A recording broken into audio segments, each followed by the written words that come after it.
হযরত ইসরাফিল আলাইহিস সালাতু ওয়াস সালাম আমার আল্লাহ হুকুম করিব, এই ইসরাফিল তোমার সময় হয়ে গইছে, কারণ দুনিয়াত নাফরমানি হয়ে গইছে। আর যদি এদন ফরমাবরদার থাকিলে হেতেন, সুবহানাল্লাহ, মোর আল্লাহর বান্দা যদি এদন ফরমাবরদার থাকিলে হেতেন।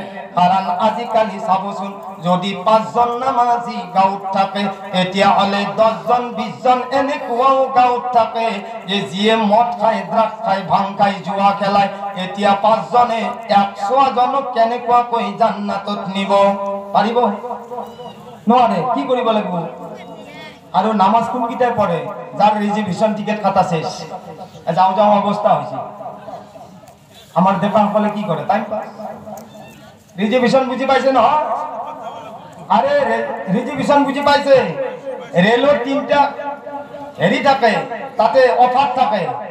এটা হইছে এসি ডাব্বা, এটা হইছে রিজার্ভেশন ডাব্বা, আর এটা হইছে ইমার্জেন্সি ডাব্বা, আর এটা হইছে তৎকাল ডাব্বা। তৎকাল বুঝি পায় হঠাৎ। আমি কিছু মানে কও না, বাপু কালি মুলাকাত কইছে হঠাৎকে গেল না, হঠাৎকে যাওয়া না, টিকেট হঠাৎকে কাটছি কারণে হঠাৎকে গেছি।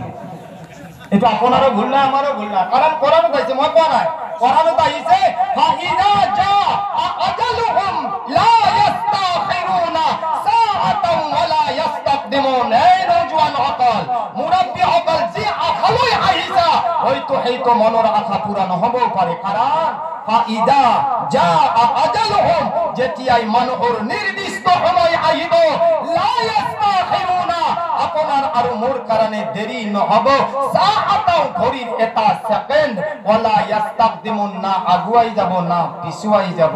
তামান্না তো করি থাকিব যে বুড়া হলে নামাজ পড়ি, যদি নামাজের আগতে আপনার টাই ফিস হয়ে যায়, তেতিয়া কি করিব? গতিকে তামান্না আশা বাদ দিও, যেটো অবস্থাত আছে আজির পৰা চেঞ্জ হয়ে যাক, সুবহানাল্লাহ।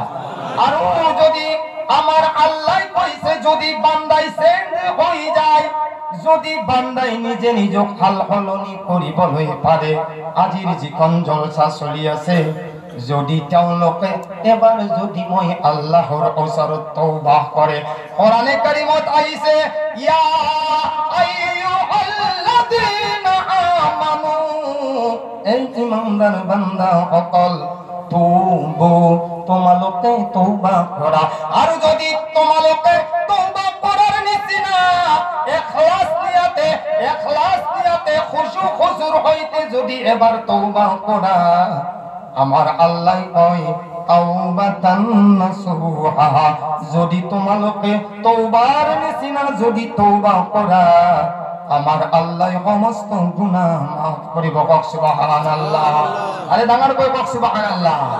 এই কারণে আমার ভাই বন্ধু সকল, আজি সকল মানুহে নামাজ পড়ে, কি পড়ে? নামাজ পড়ে এটা উদ্দেশ্য যে মই আজি 5 ওয়াক্ত নামাজ পড়ো, একমাত্র মই যাতে জান্নাতত যাবলৈ পাৰো।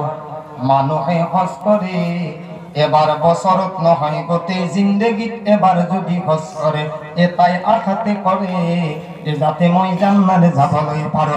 গোটেই মাহটো ৰমজানেৰ ৰোজা ৰাখে যাতে মই জান্নাতত যাবলৈ পাৰো। মানুহে যাকাত দিয়ে যাতে মই জান্নাতত যাবলৈ পাৰো। কোনোবা কোরআন হাদিসত আপোনালোকে পাইছে নেকি যে মানুহে নামাজ পড়ি জান্নাতত যাব, রোজা রাখি জান্নাতত যাব, হজ করি জান্নাতত যাব? যদি কোনোবাই কোরআন হাদিসত পাইছে, তেতিয়াহলে আইনুল কারি হুজুর ইয়াত বহি আছে বুলবুলি, মই আপোনালোকৰ কথাটো ধুনীয়াকৈ মানি লম যে হয় যে কোরআনত আইছে মানুহে নামাজ পড়ি জান্নাতত যাব।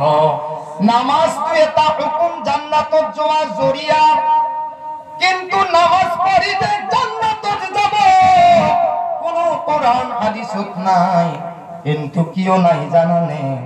আমার আল্লাহর নবী এই 15 বছর আগত কৈ গৈছিলে যে এই জনের নামাজ কবুল নহয়, এই জনের হজ কবুল নহয়, এই জনের যাকাত কবুল নহয়, এই জনের রমজানের রোজা কবুল নহয়।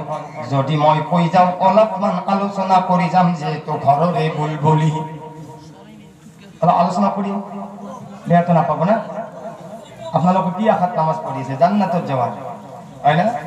জান্নাতে যাওয়ার জান্নাতে পানা কি পা মূল্য কত সময় থাকলি হয় হ্যাঁ নিয়াত বিলাক ঠিক করবো কিন্তু ঠিক আছে হয় না ভাই কারণ আমি কোরআন হাদিস শোনার কারণে আইছি আমার এতে কোনোদিন এই নসলে হ্যাঁ আর নসলে ইউসুফ আর জুলেখার কিচ্ছা কাহিনী বা কবা নাই আমার যাতে সমাজখানে বুঝি পায় মানা নাম না আপনাদের কথা হয় না 1500 বছর আগৰ হাদিস সুবহানাল্লাহ আৰু আজি বালিকুছিৰ বাজাৰৰ ফিল্ডত আলোচনা কৰিম তাৰ লগত মিল আছে না নাই সুবহানাল্লাহ আলোচনা কৰিম ইনশাআল্লাহ এই আমাৰ যিখিনি মানুহ কোনমক্তা জিলপেৰ দৰে বহি আছে আপোনালোকে আগুৱাই আহক নহলে বয়ান নকৰো দোয়া কৰি দিম কি কথা আছে আপোনালোকে যেহেতু শুনবা আহিছে কমচকম শুনি যা আগুৱাই আহক ভাইজান কি কোনমক্তা উদানৰ দৰে বহি আছে কবাই পাৰা না আহক ভাইয়া আগুৱাই আহ সাথে কেনকে ধৰ্ম কুটি মাৰি বহি আছে আহো মই বয়ান আৰম্ভ কৰাই নাই